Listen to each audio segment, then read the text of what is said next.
Olá, sejam todos muito bem-vindos ao Casos de Polícia. Eu sou Carla Albuquerque, estou aqui com a grande advogada criminalista, a doutora Alessandra Girardi, e a gente vai trazer para vocês isso que não sai das páginas de jornais do nosso país e fora do nosso país também, que é o escape, a fuga de 2 presos altamente perigosos de uma penitenciária de segurança máxima em Mossoró, no Rio Grande do Norte. Nós estamos falando do Sistema Prisional Federal, que é um sistema prisional diferenciado. Ele, inclusive, segue as regras, todas as regras do nosso sistema de execução penal. É chocante o que a gente viu. 2 homens conseguiram fugir de uma penitenciária extremamente bem vigiada e monitorada. Ela é monitorada 24 horas por dia. E antes de eu passar aqui a palavra para a doutora Alessandra, vamos só explicar como é que ela funciona, essa prisão de segurança máxima. A gente está falando ali que todos os presos que compõem essas unidades prisionais ocupam celas individuais. Essas celas individuais, no caso de Mossoró, tem 7 metros quadrados. Elas possuem uma cama, uma mesa, um banco, um vaso sanitário e uma pia. Tudo dentro da cela é de alvenaria e de metal, ou seja, ferro. O colchão aonde esses presos dormem é anti-chamas, ou seja, o banco não se mexe, é um banco fixo de alvenaria. Eles têm direito a 2 horas por dia de sol, do banho de sol. E durante essa movimentação da cela até esse pátio, que é completamente cercado por cima, eles saem algemados. Eles dão uma volta nesse pátio ainda algemados e somente depois é que o policial penal retira as algemas. Não podem ter mais do que 12 ou 13 pessoas a cada 2 horas. E não se pode formar grupos maiores do que 3 pessoas. Eles são altamente vigiados. Tudo que acontece ali está sob os olhos dos policiais penais e câmeras. Eu quero deixar aqui muito claro que, há um tempo atrás, uma equipe, inclusive da Record News, esteve na Penitenciária Federal de Mossoró. E eles nos mostraram que, para que você chegue até aonde ficam as celas dos presos, eles passam por 14 portões. Nós estamos falando de 14 portões. Em cima, você vai encontrar ali vários cabos de aço, inclusive para dificultar a fuga, né? Pode vir, né, alguém tentando retirar esses presos, né, usando um helicóptero, alguma coisa aérea. Então, tem cabos ali para exatamente proibir que isso aconteça. Para que a gente tenha uma ideia, a gente está falando da seguinte realidade. Para cada preso, nós temos 2 policiais penais, ou seja, é um número bastante elevado. Cada penitenciária federal não pode ter mais do que 208 presos internos. E para que você vá para uma penitenciária dessas, tem alguns requisitos, como ser líder dessas facções criminosas, né? Então, assim, quem está dentro dessas penitenciárias, a gente pode aí trazer alguns nomes, como Marcola, Fernandinho Beiramar, Elias Maluco, Marcinho VP, todos esses grandes nomes do crime estão lá, entre outras pessoas também, como pessoas que têm ligações com terrorismo, contra ataques extremistas, também vão para lá. E, lógico, presos com um comportamento bastante complexo. A doutora até vai explicar isso mais para a gente. Mas nós estamos falando de penitenciárias muito, muito, muito, muito seguras. Vale lembrar também que tudo que é monitorado dentro dessas penitenciárias também é monitorado em Brasília, dentro desse sistema penitenciário federal. Então, nós temos aí uma dupla monitoração. E os presos que estão em RDD não têm direito ao convívio social com outros presos. O banho de sol fica restrito a uma pequena área dentro da sua cela de mais ou menos 1 ou 2 metros quadrados. Ou seja, ele fica em isolamento completo. Ele pode receber visitas, sim, de seus familiares que são ali registrados, a doutora vai explicar isso para a gente também, como é que isso funciona, dos seus advogados. Tem também ali, né, tem procedimentos para que isso aconteça. Tudo que é falado, dito ali dentro, é gravado. Eles não têm mais o direito à confidencialidade. Mas, inclusive, o próprio diretor do presídio de Mossoró, nessa entrevista, diz que os presos têm direito a visitas íntimas, se não me engano, 1 ou 2 vezes por mês. E o que ele nos fala, isso é muito interessante, porque que eu queria terminar aqui para jogar para a doutora Alessandra. Ele diz o seguinte, e se orgulhava de falar isso, né? Que esses presídios são a prova de fuga, mas eles não são a prova de conversas íntimas com essas pessoas. Ele diz o seguinte, que muitas mulheres se inscrevem ali como parceiras ou companheiras ou como mulheres desses presos, inclusive para passar informações.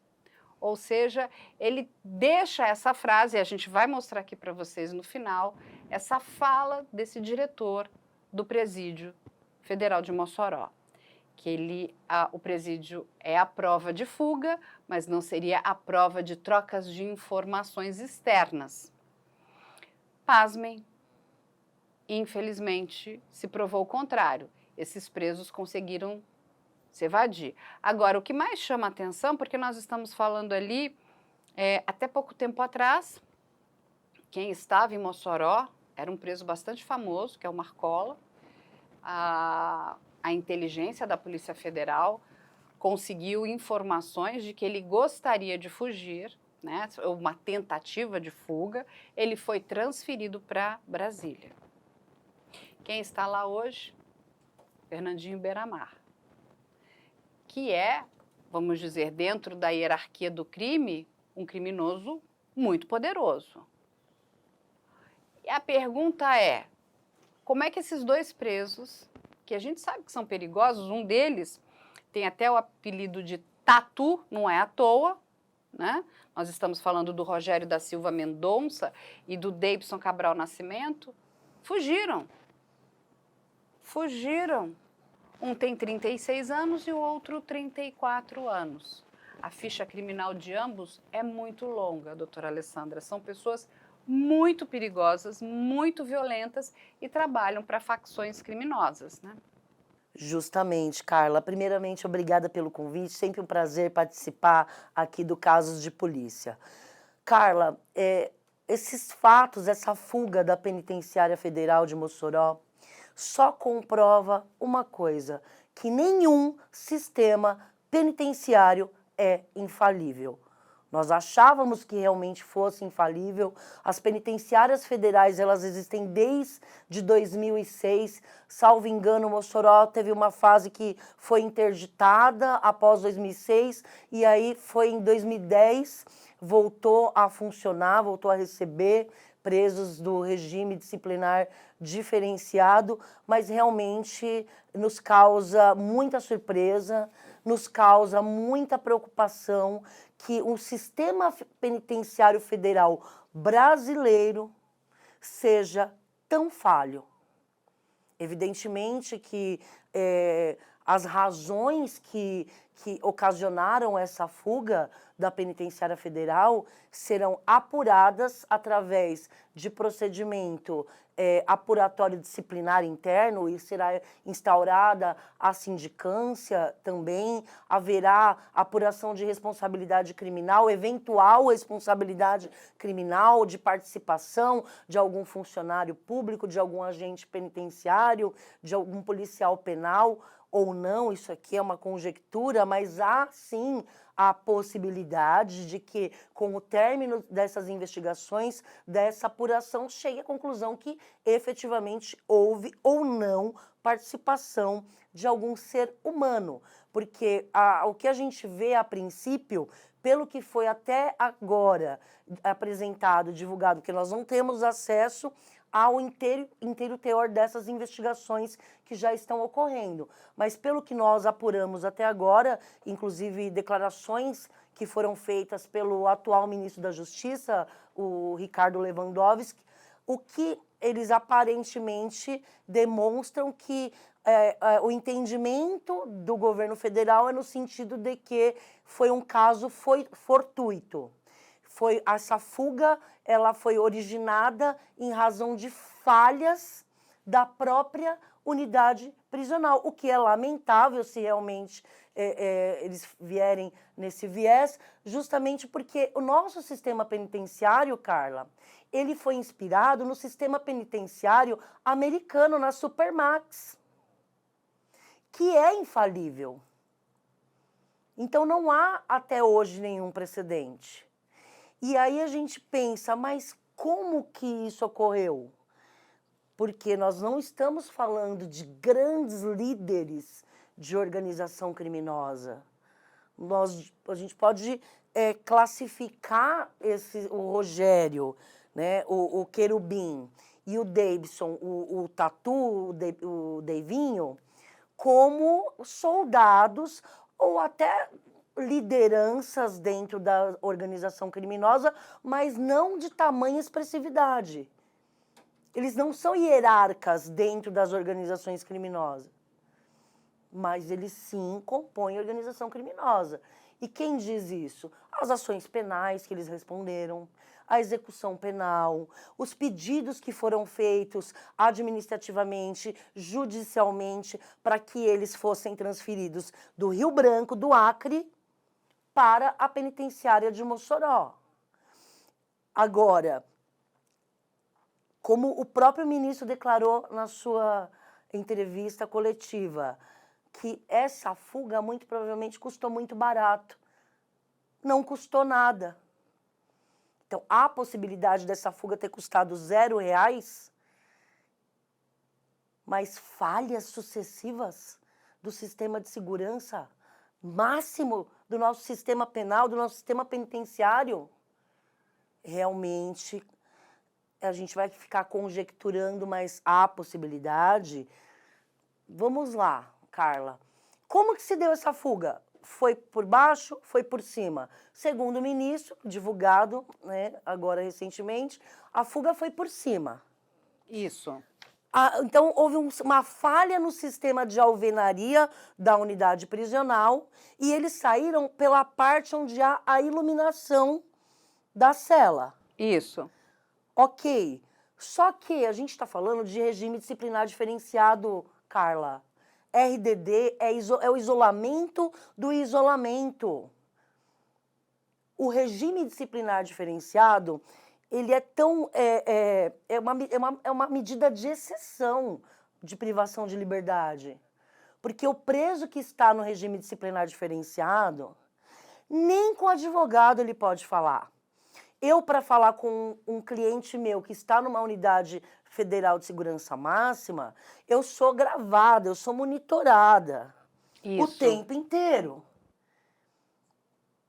A regra é que não tenha zero contato físico, é claro que há exceções, né, como você mesma comentou, de eventualmente o diretor excepcionalmente autorizar uma visita íntima para um ou outro, e isso é discricionário, e o diretor de uma unidade prisional ele tem essa discricionalidade de permitir ou não, já que ele que está gerindo aquela unidade, então há essa possibilidade, mas a regra é não ter contato físico nem com outro preso, nem com familiar, nem com esposa. O atendimento com o familiar, com a sua esposa, com o seu filho, quando ele é permitido, ele é através do parlatório. Então, Carla, o nosso modelo de sistema penitenciário, ele se baseia na Supermax, no sistema americano.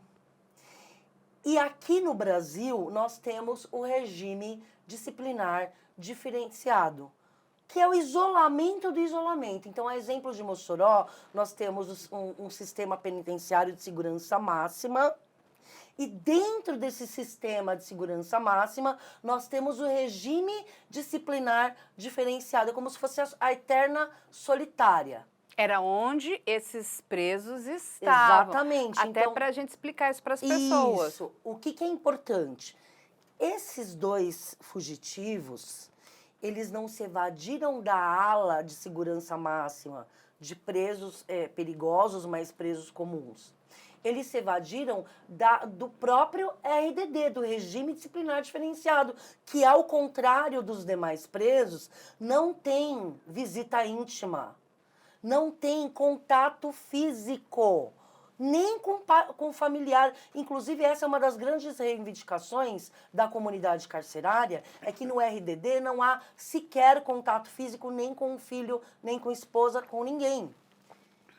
Eles podem ter contato com a família gravado, monitorado por conversas, mas não há contato físico.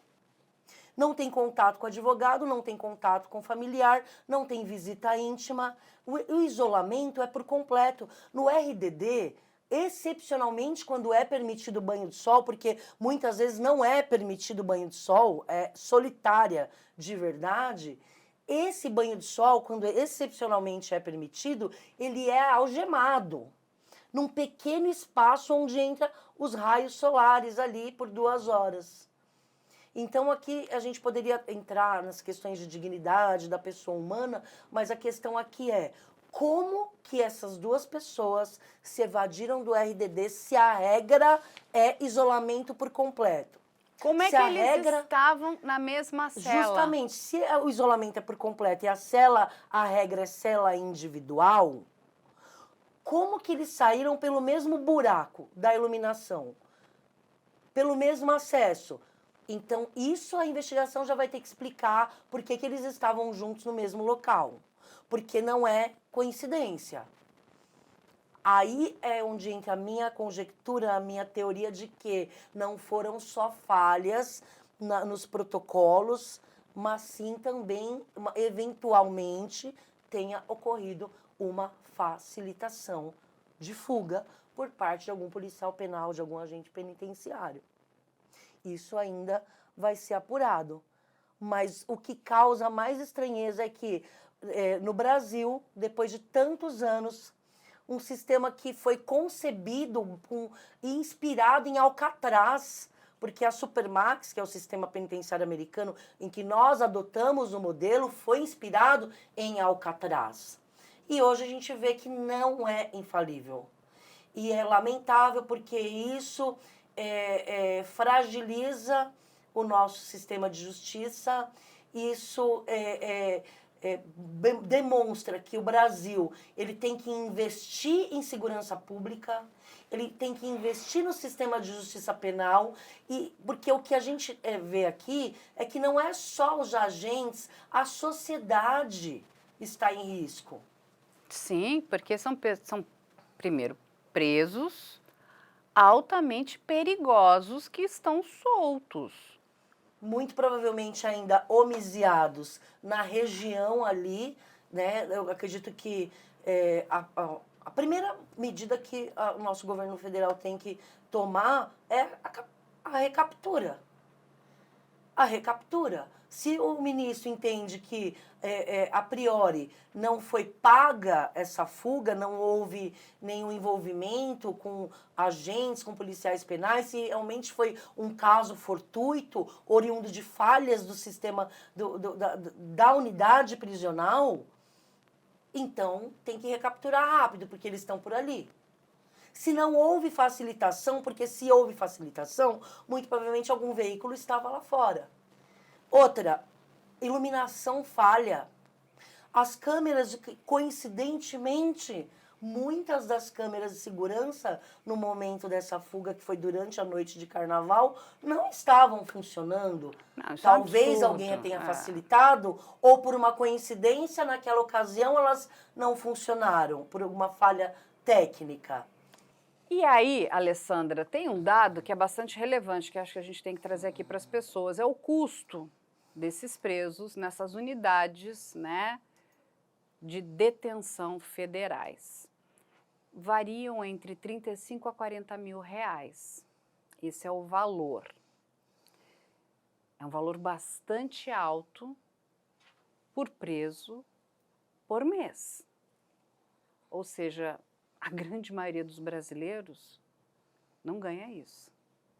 Tem brasileiro que está passando fome. Então, quando você vê esse alto investimento, e eu fui fazer um levantamento, inclusive em relação aos presos nos Estados Unidos, que o custo estaria entre 15 e 20 mil reais nossos, mais equivalentes em dólares lá, ou seja, o nosso preso aqui custa 3 vezes mais. Era para termos um serviço absurdo de segurança para a sociedade, para aquelas pessoas que estão ali dentro. Olha o que a Alessandra nos diz aqui. Dentro dessas unidades federais de segurança máxima, essas penitenciárias, nós temos o regime disciplinar diferenciado, que vocês estão ouvindo muito, que é o RDD. Em Mossoró, são 12 celas para esse regime. O total de celas de Mossoró são de 208 celas. Essas 208, 12 são para esse regime disciplinar diferenciado.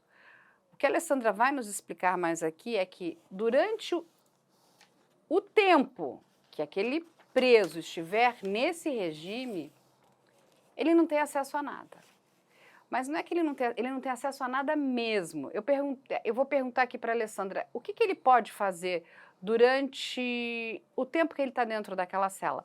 Ele pode ler, ele pode, enfim, executar alguma coisa dentro da cela, sei lá, ele pode ter direito a um baralho, jogar solitária, não sei, ele pode ter livros, ele pode ter cadernos, ele pode... O que ele fica fazendo? Porque são 24 horas fazendo o quê? Carla, não há absolutamente nenhuma atividade que possa ser feita por um preso que está no regime disciplinar diferenciado. É a verdadeira solitária. É o pesadelo de todo criminoso. É o isolamento do isolamento do isolamento. Não pode, como eu já disse, ter contato íntimo com absolutamente ninguém, nem com outro preso, nem com familiar. Não pode ter a visita íntima, não pode trocar correspondência, escrever, nem receber nenhuma correspondência, não pode receber um livro para leitura, não pode trabalhar, não pode estudar, nada, absolutamente nada. Realmente, o nome já diz RDD, Regime Disciplinar Diferenciado. Diferenciado do quê? Diferenciado dos demais. Por exemplo, um preso comum nas penitenciárias estaduais, presos já condenados, que estão em cumprimento de pena, eles têm alguns benefícios, alguns direitos previstos na Lei de Execução Penal. Por exemplo, remissão, trabalha 3 dias, desconta 1 da pena. O estudo, ele pode estudar, inclusive, a possibilidade de ele concluir ensino fundamental e o ensino médio no cárcere. O nosso sistema penitenciário permite que o preso possa se desenvolver na área de educação. Ele possa se concluir tanto o ensino médio quanto o ensino fundamental. E isso também pode ser descontado da sua pena. Remissão por estudo, remissão por leitura. O preso no RDD não pode nem receber nenhum livro. Ele não pode ter uma caneta, ele não pode ter um papel, absolutamente nada. Ele fica isolado. Os breves momentos que ele sai daquela cela, que ele está em solitária, ele é monitorado e algemado. Até o banho de sol do preso do RDD, ele é de algema. Ele não fica no convívio. Ele não pode ter contato com outro preso. Então, qual foi o objetivo do RDD, da nossa lei de execução penal, da nossa legislação? O grande objetivo foi justamente combater o crime organizado. Então, nós concebemos o nosso sistema de segurança máxima penitenciário com base na Supermax, que também teve essa motivação, o combate ao crime organizado. Então, como que você isola, você pega um líder de uma grande facção criminosa, independente da nomenclatura, porque o Brasil, nós temos dezenas de facções criminosas. Aqui no nosso caso, o que foi apurado é que eles integram a organização criminosa conhecida no Brasil como Comando Vermelho, que é de origem carioca do Rio de Janeiro. Mas há presos lá de outras organizações criminosas. Então, essas pessoas, esse isolamento total, essa solitária, é para evitar que esses grandes líderes dessas organizações deem comandos para fora. Não há essa possibilidade. Quando eu vou falar com um cliente preso numa unidade federal, eu sou gravada o tempo inteiro. Eu tenho que tomar cuidado com o que eu posso informar processualmente, juridicamente, para o meu cliente, porque senão eu posso ser investigada. O que deve muito provavelmente acontecer com o advogado do Rogério e do Davidson, porque segundo nós apuramos, a última visita, a última pessoa que teve contato com eles foi um advogado lá da região. Nós não vamos, por uma questão, vamos preservar o nome do advogado, mas ele teve uma visita de um advogado em dezembro de 2023. Agora, no final do ano, foi o último contato que eles tiveram com o mundo externo. Muito provavelmente, esse advogado também será investigado. Talvez não tenha nenhum liame, nenhuma ligação com o ocorrido. Mas, realmente, Carla, eu particularmente acredito que não foi só um caso fortuito. Não, fica muito difícil para a gente acreditar, porque eu vou até passar aqui para as pessoas como é que a gente recebeu informações, né? Inclusive da inteligência, de como é que se deu essa fuga. Porque, olha só, e são informações preliminares, ainda isso tudo está sendo muito investigado. Essa fuga aconteceu por volta das 3h30 da manhã, da quarta-feira do dia 14/2, é o que a Alessandra muito bem colocou aqui, logo após o carnaval. Noite de carnaval, digamos assim. Terminou, né, a nossa terça-feira Quarta de cinzas. Terça-feira de cinzas, a nossa quarta-feira, né? Isso. E o que acontece? Os criminosos teriam saído pelo teto da cela por meio de um buraco na parte da placa metálica, ou seja, tem uma placa metálica. Como é que tem um buraco numa placa metálica? É chocante. Tem um buraco numa placa metálica. Eles também teriam arrancado a fiação responsável pela iluminação das células, ou seja, eles arrancaram essa iluminação. E isso não chamou atenção em nenhum momento, não entende? Porque quando você está arrancando o fio, ele está interligado com algum outro lugar. Mas, bom, aí a dupla seguiu pelo pátio. Como? Gente, a quantidade de portas, ele foi por cima, andou aqui por cima, mas caiu aonde? Porque nós estamos falando de prédios, com paredes de concreto. Como é que ele conseguiu passar aí e chegar no pátio? E aí, olha, a dupla seguiu pelo pátio carregando objetos cortantes usados para fazer uma abertura no alambrado e fugiu. Bom, mas até ele chegar nesse alambrado, como é que ele chegou nesse alambrado? Tudo bem, ele fugiu aqui, a gente já entendeu que tinha um buraco ali, uma placa metálica, mas ele foi passando, são várias barreiras, né? E aí, o que está dito aqui, né, pela inteligência, que a Polícia Federal apura a possível participação de funcionários envolvidos em uma obra no presídio. O presídio passava por uma obra. Ou seja, eu entendo que obras são importantes, mas é um ponto também de vulnerabilidade. Sim. Ou seja, ali tinha que ser, não é duplamente vigiado, mas triplamente vigiado, não é? Como é que se deixa a ferramenta? Sim. Essas ferramentas foram deixadas ao acaso ou de propósito? Entende? E agora, na manhã de quinta-feira, do dia 15, nós temos ali uma quantidade absurda de policiais federais, são mais de 100 policiais federais, que estão na recaptura desses presos, estão usando drones.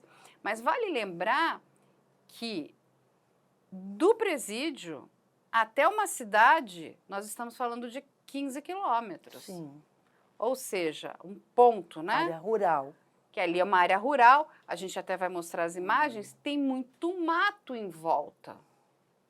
E nós temos ali um outro presídio, aí estadual, um pouco mais à frente. Então, assim, a gente tem o presídio aqui, essa Supermax aqui de Mossoró, e temos um outro presídio aqui na frente. E eles estão muito longe, inclusive, enfim, da capital do Rio Grande do Norte, que é Natal. Se não me engano, a gente está falando aí de 250 quilômetros. Como que isso acontece? Eu converso muito, né, com vários especialistas na área de segurança, principalmente quando a gente teve aqui no começo do ano, infelizmente, muitos acidentes, né, com helicópteros, pequenos aviões, e na grande maioria das vezes o erro é humano, com raríssimas exceções, enfim, de problemas no equipamento. Eu tendo a acreditar que aqui nós temos uma questão humana também. Mas tudo bem, no jornalismo a gente tem que trazer todas as possibilidades. Justamente. Achar que foi só um erro técnico, um erro processual, é acreditar no mundo de Nárnia. Aqui existe alguma coisa. Mas o que nos chama muito a atenção é que nós temos ali um preso muito importante. Né? A Alessandra aqui muito bem sabe que até o final do ano nós tínhamos o Marcola lá, que foi transferido para Brasília, Sim. porque havia a possibilidade de um plano de fuga. De resgate. Rapidamente, e o que a Alessandra vai explicar para a gente da importância mesmo de rodar os presos, e não só os presos, rodar esses agentes. Sim. Porque você vai ficando, e é uma realidade também, muito tempo num determinado local, você se acomoda, você conhece,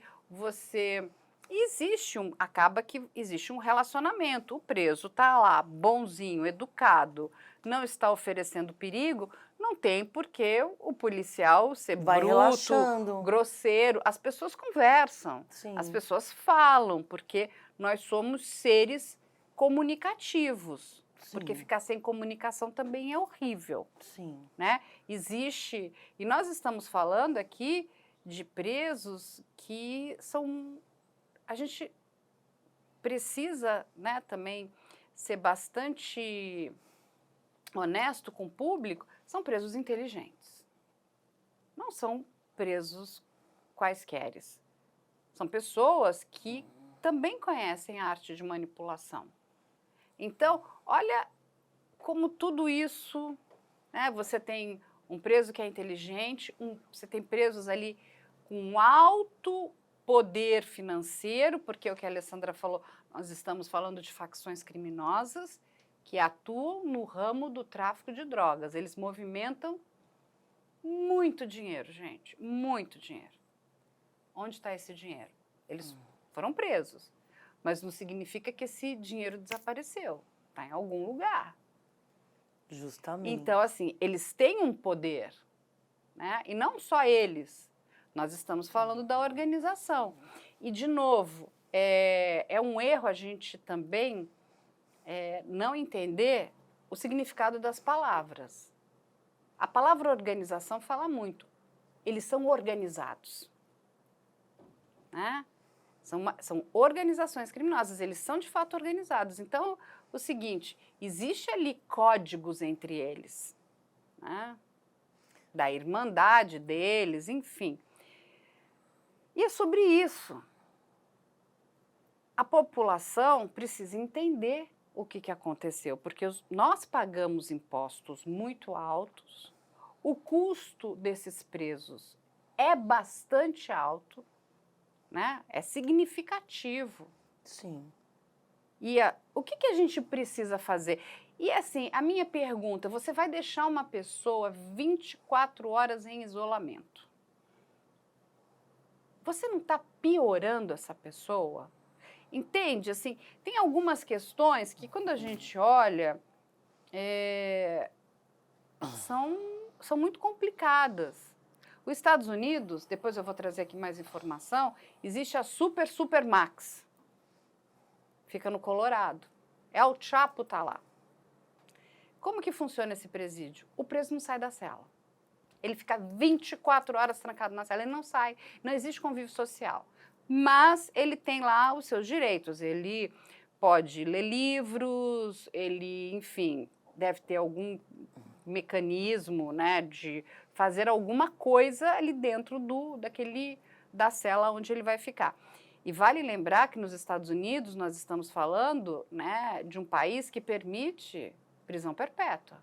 O El Chapo está em prisão perpétua nessa Super Max do Colorado e ele fica preso 24 horas dentro de uma cela que é monitorada 24 horas.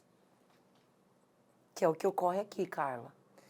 É o que ocorre aqui. O nosso RDD é justamente esse perfil. Isolamento do isolamento do isolamento, a verdadeira solitária por 24 horas. E aí a gente pensa, mas como que Querubim, Rogério Querubim e Davidson Tatu conseguiram fugir desse sistema de segurança tão caro, como você muito bem destacou, que tem um preço exorbitante para a sociedade, para o Estado? Sim. E aí a gente pensa, vamos analisar. Pelo menos, Carla, para essa fuga ter sucesso, eles tiveram que burlar pelo menos 8 barreiras de segurança. Por isso que eu acho que não é tanta coincidência, não pode ser tão fortuito assim. Vamos lá. Primeira barreira de segurança, a própria porta da cela. Então, a cela tem aquela porta de ferro, que tem aquele quadradinho onde passa a alimentação, onde eles conseguem se comunicar com a polícia penal. Ali, então, tem a porta de ferro. O isolamento é individual. Então, a primeira barreira que eles ultrapassaram foi ir para outra cela. Um deles se dirigiu a outra cela. Então, essa foi a primeira barreira quebrada. Sim. A segunda barreira quebrada foi efetivamente a gaiola. Por quê? Só para entender, faz de conta que você é uma cela e eu preciso ter acesso a essa cela. Para eu chegar nessa cela, eu tenho que entrar numa gaiola. Vamos supor que essa mesa é uma gaiola. Eu entro na gaiola, fecho a gaiola, aí eu abro a gaiola, passo para o outro lado, travo essa gaiola, ou seja, tem uma gaiola, tem mais 2 portas que antes dessa porta, literalmente, da cela. Então, eles tiveram que ultrapassar, além da porta de ferro, eles tiveram que ultrapassar a gaiola. Além disso, a gente tem todas as celas monitoradas por câmeras de segurança.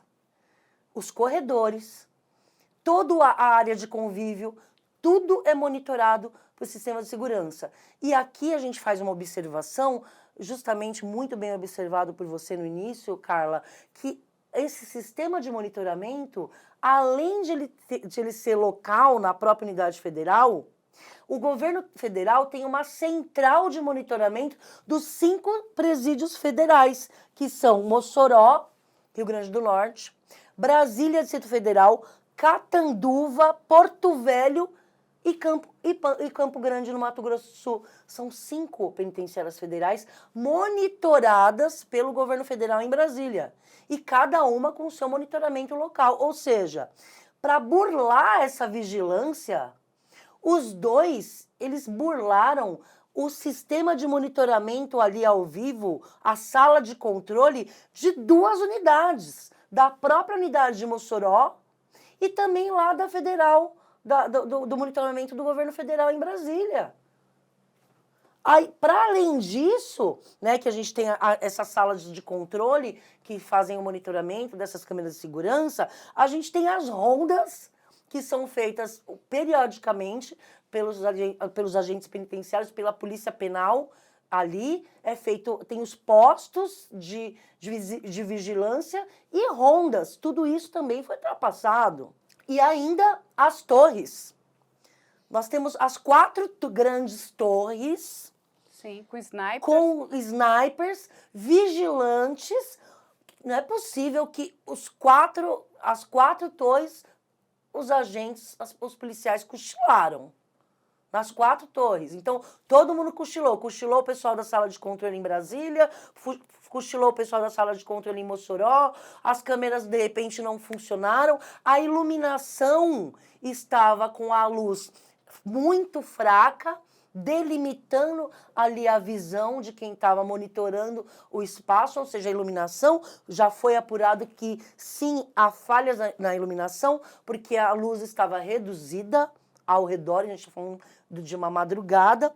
Além disso, tem o procedimento de revista, que eles têm que passar para sair dali, tem que ser revistado. E, por fim, nós temos uma cerca dupla. Sim. Eles burlaram todo o sistema de segurança. De arame farpado. Todas as barreiras de segurança. Como? Segundo o ministro, saíram pela iluminação, que, como muito bem destacou o ministro, ali o projeto original da Supermax, de alvenaria ali, teria que ser concreto. E ali é uma falha, alvenaria comum. Alvenaria comum, como de qualquer residência. Ali eles abriram o espaço e quando eles sobem na parte superior da cela, eles têm acesso a um staff, que é onde funciona a manutenção da unidade prisional, onde eles têm acesso à eletricidade, à tubulação, à água. Mas como é que eles conseguiram fazer esse buraco, esse acesso na alvenaria comum? Então, aí é que a investigação, essa sindicância vai ter que apurar. Esse procedimento apuratório disciplinar que já foi instaurado, vai ter que apurar como que eles tiveram acesso a ferramentas, que muito se diz aí que pode, como havia uma obra em andamento ali no local, essas pessoas se descuidaram de ferramentas de alvenaria que são próprias para romper obstáculos como concreto, ferro, metal, que é o caso aqui. Então, a barreira de metal, ela foi rompida com alicate. Eles cortaram no alicate, com o alicate apropriado para cortar o metal. Eles cortaram que faz barulho. Exatamente, justamente esse ponto que eu ia tocar. E para que às 3h30 da manhã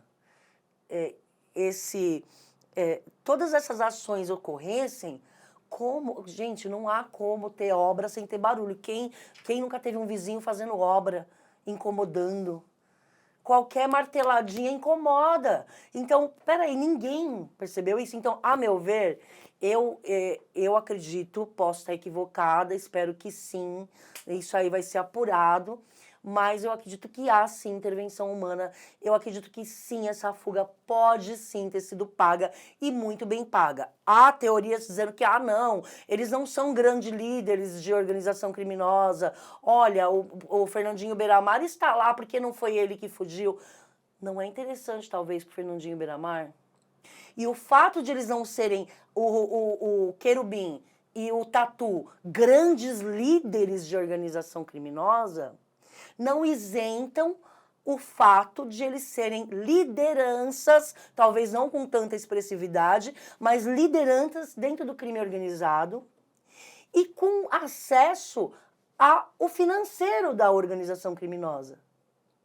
É como eu digo, eu sempre falo isso para meus alunos, quem quer atuar na advocacia criminal, toma cuidado com o cliente que está preso, principalmente a gente que é mulher, porque o preso, a pessoa que está ali, ela não tem atividade nenhuma, ocupacional nenhuma. Ele não pode fazer nada, ele só tem a parede para ele olhar, ele só tem a mente dele.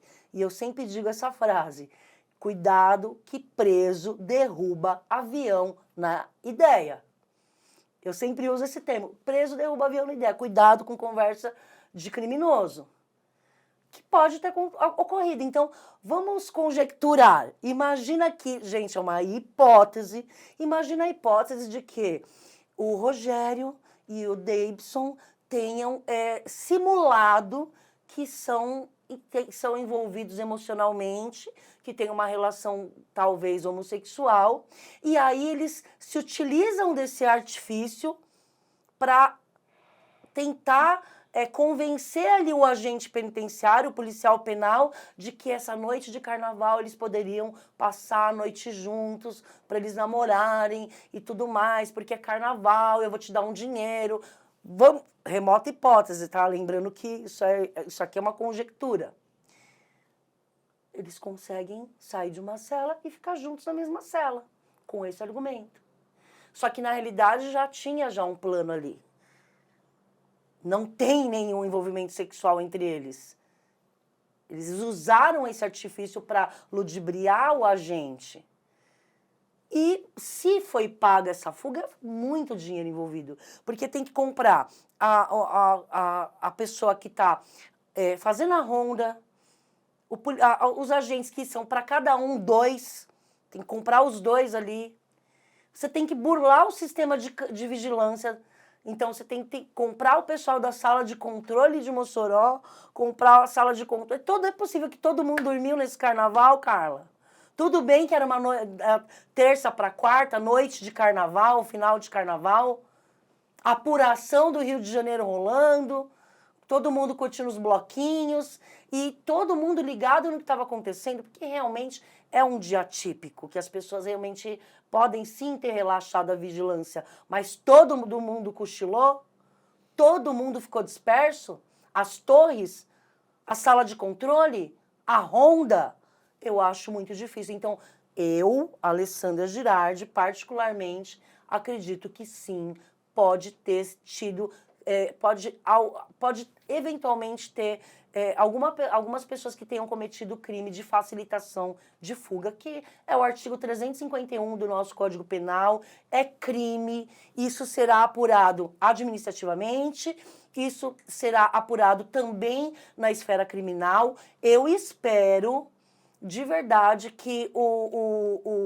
é uma grande missão para o atual ministro da Justiça, que acabou de tomar posse do seu cargo, em apenas 2 semanas já se depara com essa crise, mas eu acredito que o ministro Ricardo Lewandowski, com toda a sua inteligência e serenidade, irá tomar todas as medidas, como já vem tomando, todas as providências para que seja aprimorado o nosso sistema penal de segurança máxima, para que isso não ocorra em outras unidades, ele já está tomando várias providências, e eu acredito que isso não vai se repetir.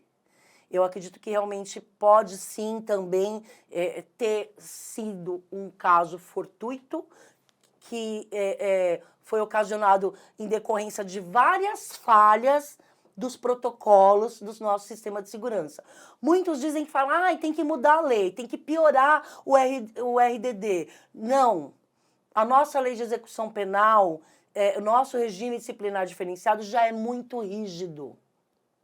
Não adianta piorar o isolamento, não adianta dificultar a vida do preso, porque o problema não é esse. O problema é os protocolos que não são seguidos.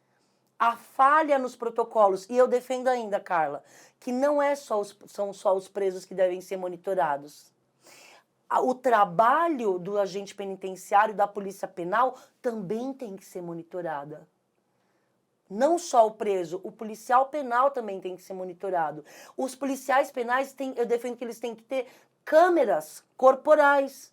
Sim. Se os policiais das unidades federais estivessem todos, exemplo da nossa polícia aqui em São Paulo, que os policiais militares já usam a câmera corporal, os policiais penais já estivessem usando, as câmeras corporais iriam comprovar quem conversou com quem andou em qual corredor, em qual cela, quem teve contato com eles, tudo isso poderia ser apurado. Não há.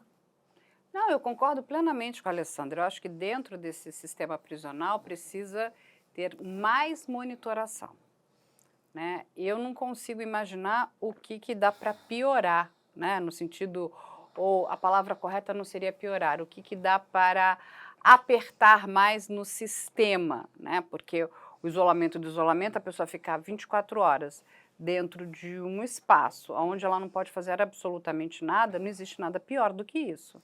Onde ela só recebe as refeições dela que ela está comendo ali. Eu acho isso, inclusive, um erro. Ele está preso ali, ele precisa... assim, desumano, cara. não é só questão de desumano, desumano. porque é o que todo mundo fala, né? Nós não temos prisão perpétua, é a cláusula pétrea da nossa Constituição. Essas pessoas vão voltar ao nosso convívio social. Justamente. É uma questão de tempo. Você não está ressocializando ninguém ali dentro, você não está reabilitando, você não está melhorando. Assim, você realmente, a gente precisa repensar essa arquitetura prisional. E não só a arquitetura no sentido né, de prédios e alvenarias, mas a arquitetura no sentido, inclusive, psicológico, sabe? Como é que você, de fato, modifica algumas coisas, né? Então, assim, se a minha avó já dizia, tinha uma frase ótima, cabeça vazia é a oficina do diabo, entendeu? A pessoa vai ficar o tempo inteiro.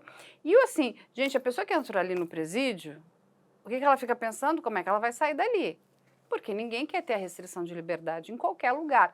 Esses 2 presos já haviam feito isso. Tem imagens, nós recebemos, deles serrando a porta de entrada. A gente está falando de grade grossa. Ninguém viu aquilo, é um buraco. O outro tem, né, o vulgo de tatu, à toa não é, porque deve estar acostumado a cavar buraco. Sim, ele tem vários históricos de fugas de outras penitenciárias estaduais. Ou seja, são 2 presos com um histórico de fuga. Justamente. São 2 presos que precisam de uma monitoração maior. Eles não estão ali porque são alecrim dourado que nasceu no campo, não é? Eles estão ali porque realmente são pessoas muito perigosas. Eles são conhecidos como matadores. Do Comando Vermelho. Exatamente, fazem parte do Tribunal do Crime. Ou seja, tem uma vasta e extensa ficha criminal. Entende? Mas assim, também não adianta você colocar essas pessoas ali e realmente não ter sabe, um mecanismo que não coloque a cabeça deles 24 horas, como é que eu vou sair daqui? Que é isso que você, imagina você, né, num espaço apertado pequeno, pensando, como é que eu vou sair dali? Como é que eu vou sair dali? Como é que eu vou sair dali? Porque isso não sai da cabeça. Então ele vai ficar procurando o buraco do buraquinho do buraquinho. Qualquer coisa vai virar para ele uma arma. Então, assim, eu não acho inteligente. O que eu acho que a gente tem que investir, sim, é em tecnologia. Concordo 100%. Se a polícia militar está usando câmera corporal, por que é que um policial penal não usa também? Ali é mais do que importante o uso dessas câmeras. E não só nas penitenciárias de segurança máxima, nas penitenciárias estaduais, porque o uso de celular por presos é muito comum aqui no Brasil.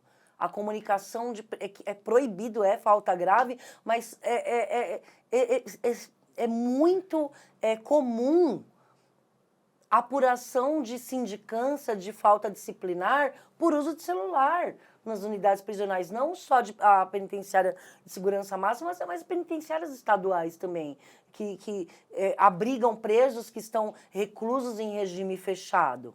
E, Carla, eu particularmente, eu entendo que, aqui, dando continuidade à sua fala, eu entendo que realmente é desumano o regime disciplinar diferenciado.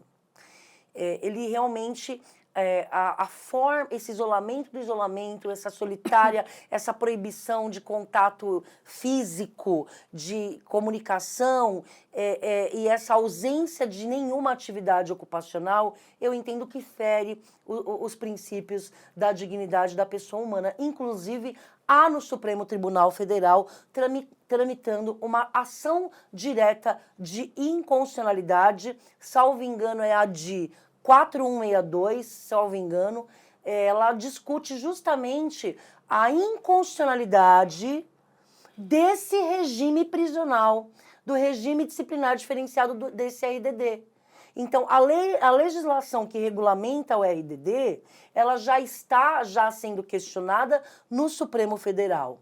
Eu ainda vai demorar, acredito, para julgar essa ação direta de inconstitucionalidade, mas essa questão que você abordou, da questão de ser desumano, né, esse cárcere de realmente deve enlouquecer. Uma pessoa ficar 24 horas numa cela, tendo acesso ao vaso sanitário e às paredes. Mais nada. Sem ter com quem conversar, sem ter uma leitura. Parece que nem Bíblia é permitido no RDD. Não, e é um nem absurdo. Uma Bíblia. Porque, olha só, vamos usar, porque assim, a gente pode usar as coisas ao benefício, Ou seja, benefício impede a religião. Não, ao benefício da sociedade, né? Então, por exemplo, você pode, né, fazer bom uso, inclusive do próprio audiovisual. Você pode, sei lá, olha, vamos dar a liberdade do preso assistir documentários, sei lá, filmes, que sejam filmes infantis. Sim. Você vai ficar restrito, qual vai ser o seu maior castigo? Você vai ter que assistir, sei lá, toda a coleção de filmes infantis, vai ver coisas muito suaves, muito doces, entende? Ou vai ter que, sabe, filmes e documentários de ajuda ao próximo, sabe? Coisas que não vão mexer, vamos dizer, né, com o lado violento, com a sombra de cada um deles. Coloca ali, porque pode não parecer, passa o tempo. Sim. A pessoa fica lá, ela não tem, pelo menos ela tá vendo alguma ouvindo coisa. Um rádio, não. ou assistindo uma televisão. Ou você pega o teu cérebro, que você desconecta daquela coisa, daquela impulsividade, né, com a violência, da impulsividade de querer sair dali, porque ele está realmente, né, está em cárcere, mas está pelo menos, enfim, não é possível que ninguém pensou, faz alguma coisa, fica assistindo ali, vai assistir toda a coleção infantil, entende? Sei lá, de filmes infantis, de documentários de ajuda ao próximo, coisas muito suaves, muito leves, coisas Justamente. que trabalhem a empatia. Você entende? Ou seja, há alguma atividade, independente de a pessoa estar no RDD, mas pensar numa atividade para que aquela pessoa seja, de uma certa forma, ressocializada.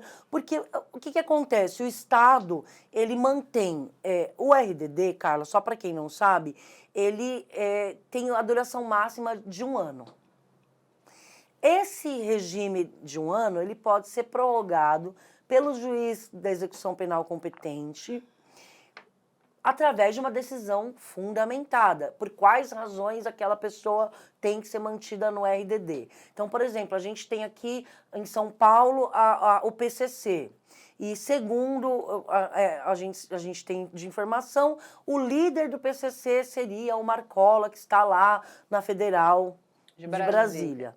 Ok? Ok. Há quantos anos ele está no RDD? Então, a regra é 1 ano, prorrogável por mais 1 ano. Só que eles vão prorrogando, a pessoa fica mais de 1 década no RDD. Mais de 1 década sem poder ter contato com o seu filho, sem poder abraçar um filho, sem poder beijar a sua esposa, sem poder ter uma relação sexual, uma visita íntima com o seu cônjuge.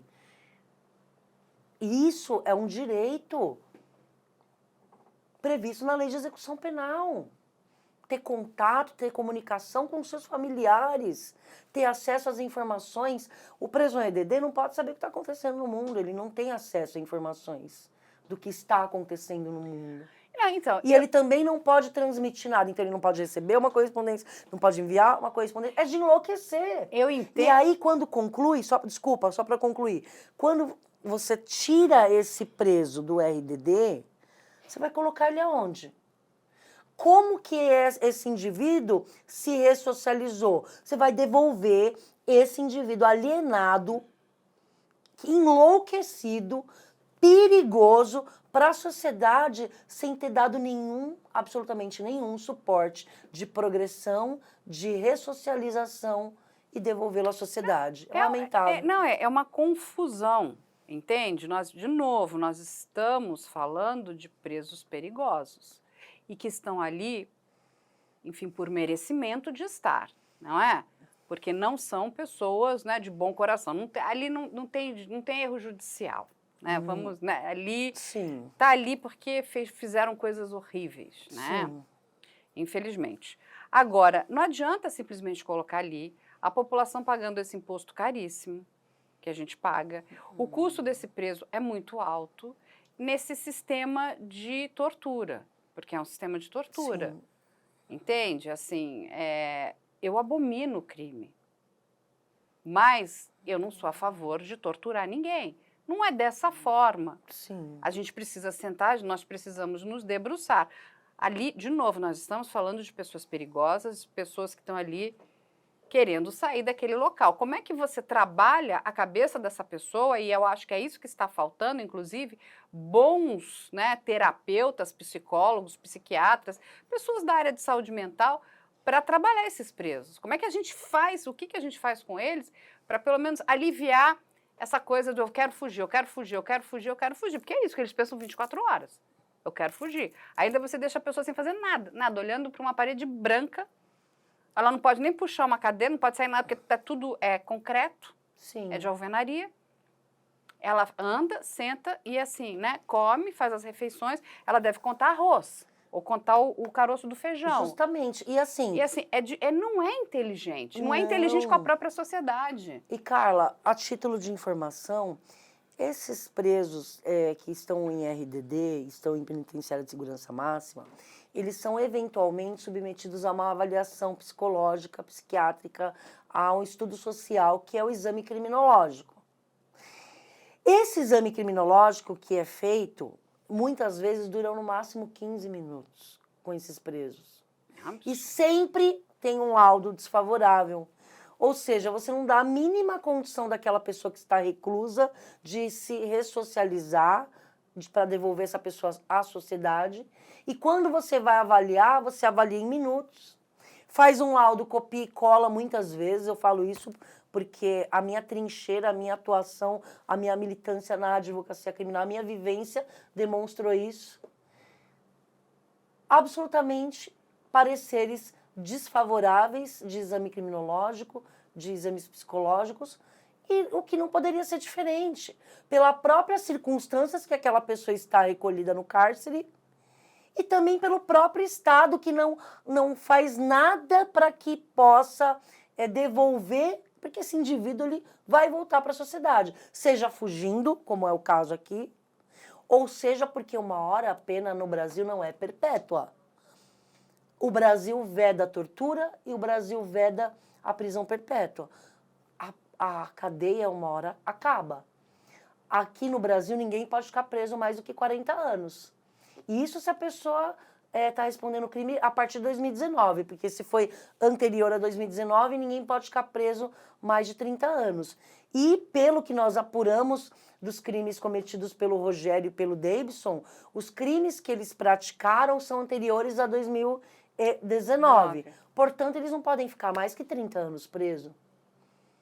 Então, a exemplo deles, uma hora tem que sair. Eles são jovens. Então, você mantém 30 anos uma pessoa presa nessas condições de isolamento completo, de solitária. E como que você vai devolver essa pessoa para a sociedade? Não, é impossível. Vai ter que devolver. Você devolve um problema para a sociedade. Um problema para a sociedade. E assim, infelizmente, a grande maioria das pessoas não quer ver. Mas isso volta. Então, assim, eu não consegui ver o benefício. Eu entendo que talvez em momentos, olha, vai ter que ficar, sei lá, uma semana, porque realmente fez alguma coisa. Agora, você ficar um ano nesse sistema... Um ano prorrogando, mais um ano, prorrogando, mais um ano, que é o caso dos grandes líderes do Comando Vermelho, do PCC, entre outras. Parece que eles, além dessa ligação com a facção do Comando Vermelho, eles também têm uma ligação com uma outra organização criminosa conhecida como Bonde dos 13. Sim. Então a gente tem aí 2 criminosos com vínculos com 2 ORCRIMs diferentes. O Bonde dos 13 e essa ligação com o Comando Vermelho, aparentemente matadores E aí, do Comando Vermelho. o que eu quero trazer para as pessoas, né? Eu acabei indo pesquisar, conversando até com amigos jornalistas também de fora do Brasil, essa questão dessas Supermax. Tem uma Supermax que ela se chama Centro Souza Baranowski, tá? É uma prisão de segurança máxima e ela está localizada em Massachusetts. Gente, olha que coisa fantástica. Ela conta com um sistema de vigilância altamente avançado, desenvolvido por uma equipe do MIT, que é um dos maiores centros de tecnologia universitária dos Estados Unidos, que permite que os guardas observem e registrem absolutamente cada movimento de cada detento, segundo por segundo, e até nos ângulos mais isolados da prisão. Então é o seguinte, se o preso levantou da cela, se ele se sentou, se ele foi ao banheiro, Então, assim, tem a captura do movimento. Então, sabe, por exemplo, sei lá, na cela 3527, tem o preso X, o que ele está fazendo dentro da cela? Sentou, deitou, levantou, virou para cá, fez isso, ficou de ponta cabeça, deitou no chão, abraçou a parede, fez qualquer coisa. Está lendo um livro, né? Está escrevendo alguma coisa. Ele saiu, foi para o pátio, se encontrou com outros presos. Tem 2, 3, com que presos que ele está se encontrando? Ele está se encontrando muito com preso X e preso D. Então, monitoramento. Então, assim, eles têm todo um registro. É fantástico. Eles me disseram assim que realmente... Funciona. Não só funciona, como isso também tem servido como um material de estudo para entender o comportamento prisional. Né? Então, assim, inclusive para trabalhar com prevenção. Prevenção de fuga, prevenção de acidentes, essas prevenções, né, de motins, enfim, sei lá, porque dentro, infelizmente, dessas penitenciárias também você encontra ali, né, as gangues, uma gangue querendo atacar a outra, Sim. Enfim, então você Facções rivais. Exatamente, você tem um controle aonde a tecnologia está sendo usada ao seu favor. Eu acho que, né, vale a pena os nossos membros do Ministério da Justiça fazerem uma visita para conhecer esse centro. A gente tem uma outra penitenciária, que é essa que eu falei, onde está o El Chapo, que, enfim, e ele já escapou, tem fugas do El Chapo que são, assim, cinematográficas, né? Inclusive, já viraram série, já viraram filme. Exatamente. E essa, que ela ficou apelidada como Alcatraz das Montanhas Rochosas. Né? E, assim, ele cumpre prisão perpétua nos Estados Unidos, o El Chapo. E olha quem que está nessa mesma penitenciária lá, né? Nós temos ali 2 Unabombers. Um é o Ted Kaczynski e outro é o Terry Nichols. Um é o Unabomber e o outro é o responsável pelo atentado de Oklahoma. E temos também o Dzhokhar Tsarnaev, deve ser esse Tsarnaev, o sobrenome dele, que é o autor do atentado da Maratona de Boston em 2013. Todos esses estão nessa Supermax. Como é que funciona essa Supermax? Ninguém sai da sua cela. É lógico que ali dentro eles devem fornecer maneiras da pessoa ou ler um livro ou fazer alguma coisa, mas nenhum preso tem convívio social com o outro preso. Né? Eles ficam monitorados 24 horas por dia. São pessoas perigosas, né? E todos eles cumprem prisão perpétua nos Estados Unidos, ou seja, sem direito, inclusive, a condicional. Eles entram ali e dali só saem quando vierem a falecer. Sim. Vão ficar lá para sempre. Então, assim, a gente precisa repensar o que a gente quer. E eu entendo que a tecnologia vai ajudar. Sim, uma das medidas, acredito que o nosso governo federal vai tomar, Carla, é justamente essa questão de investir na tecnologia de monitoramento, que realmente é falha. Então, e eu digo não só em questão de câmeras de segurança, mas também investir nas câmeras corporais dos agentes da Polícia Penal que atua diretamente nessas unidades federais de segurança máxima, né? É claro que com o ocorrido vai preciso ser feita uma varredura no sistema, nas barreiras de segurança, para poder detectar onde foram as falhas. Por exemplo, uma das falhas apontadas nesse caso aqui é a questão da alvenaria onde é distribuída a iluminação da cela. Ali não era concreto maciço, ali não era concreto, ali era uma alvenaria comum. Então, isso já é uma falha que não foi adotada da Supermax, do sistema do modelo americano, porque o modelo americano é concreto. Ali não há possibilidade de quebrar e fazer um buraco no teto e fugir. Então, esse modelo americano, ele foi adotado como inspiração, mas ele não foi reproduzido, não foi de forma idêntica reproduzido aqui no Brasil. Então, há falhas na engenharia, há falhas no projeto dessas unidades. Eu acredito que agora, essas falhas que ocasionaram essa fuga serão analisadas também através das outras unidades, como o ministro, na verdade, Ricardo Lewandowski, já determinou que seja feita a varredura em todas as unidades federais, justamente para detectar essas falhas e corrigi-las.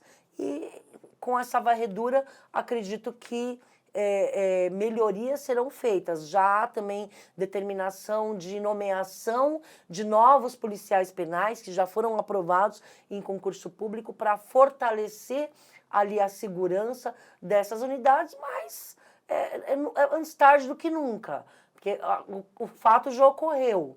Agora, realmente, a partir dessa falha, o nosso governo federal, as secretarias de segurança pública precisam adotar medidas para evitar que isso ocorra novamente, o quanto antes. É isso, gente. Então, a gente passou aí um panorama para vocês do que aconteceu, como é o funcionamento, né, dessas penitenciárias de segurança máxima, né, do sistema prisional federal, quem é que está lá, como funciona o RDD, e assim, e todos os absurdos em relação a essa fuga, né, que nos deixa muito boquiabertos, porque Carla, pagamos desculpa. impostos caríssimos, o custo desse preso é altíssimo. Diga, doutora. Eu só quero fazer uma observação que é muito importante. Me perguntaram isso e eu esqueci de comentar. O preso, os 2 presos que fugiram, eles cometeram crime? Não, eu entendo que não. Eles não cometeram crime. Fugir de um estabelecimento penal não é crime. Seria, o que não é o caso aqui, se nessa fuga, como é o caso do Acre, do Rio Branco, quando eles tentaram fugir de lá, eles tiraram a vida de outras pessoas, Sim, se teve utilizaram motim, de violência, grave ameaça, fizeram motim. Nesse caso, ele cometeu outros crimes. Mas essa fuga, eles não cometeram nenhum crime, porque eles burlaram todo o sistema de segurança furtivamente. Então, era só para arrematar, uma curiosidade, porque muitos acham que é mais um crime que eles cometeram e, na verdade, não. Não, porque eles não machucaram ninguém, eles não bateram em ninguém. Justamente. Enfim, é diferente quando existe um motim, quando tem aquela, né, aquela turba, né, enlouquecida dentro dos presídios, queimando colchão, matando pessoas. Eles, enfim, participaram exatamente disso há um tempo atrás, onde 5 presos foram mortos e entre esses 5, 3 foram decapitados. Eles atacaram já agentes, né, penitenciários, parece que, se não me engano, foram 7. Fizeram reféns. Então, assim, aí sim eles estão cometendo crimes, mas o que você falou, fugir não é crime. Ele está fugindo. A fuga ainda não está no no Código de Não, Processo não há Penal. previsão legal para essa conduta. Mas é isso, então nós vamos aguardar para entender o que vai acontecer. Existe aí essa caçada para encontrar esses presos. E esperamos que a captura seja com eles vivo. Vivo. Lembrando que no Brasil não existe pena de morte. Então eu sou contra a captura com morte. Eu entendo que eles devem sim, Carla, ser capturados e retornarem ao cárcere e não ao cemitério. A gente vai ter aí que acompanhar para entender o que vai acontecer, Lázaro, né? não. Se foi Lázaro, mas a gente viu até também, né, aquela fuga daquele brasileiro também naquele presídio americano, a quantidade de policiais, né? Policiais, enfim, estaduais, policiais do FBI, todo mundo na caça daquele. Ele foi recapturado e foi reconduzido à penitenciária. Justamente. Então, vamos. Até porque é muito importante que eles sejam reconduzidos, até para entender o que aconteceu. Porque eles também são parte importante desse quebra-cabeça para saber o seguinte: teve corrupção? Eu Ou não? acho que sim. Mas eles podem responder, entende? Porque como é que foi esse plano? Então, Quem facilitou? exatamente, eles são ainda a resposta viva para muitas dúvidas que nós temos. Então, entendemos que eles precisam ser recapturados e devolvidos ao sistema e precisam ser ouvidos Sim. para entendermos o que de fato aconteceu. Porque até então é um monte de conjectura, de pistas, de investigação, mas eles são a fonte primária de tudo. A grande questão houve ou não a facilitação dessa fuga? Vamos aguardar. É isso aí. Gente, nós vamos deixar aqui as redes sociais da doutora Alessandra Girardi. Entre em contato com ela. Ela pode tirar várias dúvidas. Ela conhece muito esse universo. Ela é uma advogada criminal de muitos anos. Foi anos policial também da nossa divisão de homicídios. Ou seja, a doutora Alessandra conhece muito bem o universo da investigação criminal. Vamos deixar aqui também as nossas redes sociais, que vocês já conhecem, o nosso e-mail, que é o op@medialento.com.br, os canais de denúncia. Vamos deixar também aqui o portal de notícias e em breve, como a gente já avisou para vocês, chega aí mais uma TV completamente voltada ao universo da investigação, que é o Real TV ou Real TV, e a gente vai trazendo mais informação para vocês. É isso, muito obrigada, doutora Alessandra, e até a próxima semana.